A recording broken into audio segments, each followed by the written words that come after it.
կարող եմ ասել Պուտինին եւ իր հայ քոծերին եւ քացերին, այդ մեկը իսկական իրա։ Ուրեմն շնորհակալություն ձեզ, որովհետեւ եթե դուք չլնեիք այդ ձեր քաղաքականությամբ, այս ժողովուրդը երբեք ռուսներից չէր փոխվի եւ անկախության մասին չէր մտածի։ Եթե այս գյուղատնտեսական ապրանքների վերաբերյալ ձեր բաները, այդ սանկցիան, բաները սահմանափակումներ, ասում ես, սանկցիա չի, չգիտեմ, սանկցիան էլ ոնց է լինում։ Լավ, այդ սահմանափակումները չլնեիք, ուրեմն Ղազարը բազար գնացողը չէր, բացառված էր։ Մեր Տիգրան Խզմալյանը, մեր ընկերը, հոգնեց ասելով Եվրոպա,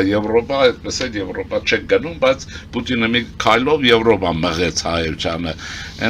Մենք այդ մեր սարերում է, չէ, ասում է Շերենցը չի ասում է ոստիկանին, միլիցիային ասում է դենկերներ են, էլի Շերենցը Սոս Սարգսյանին, ասում է դու որ չլներ, ես լողացողը չէի։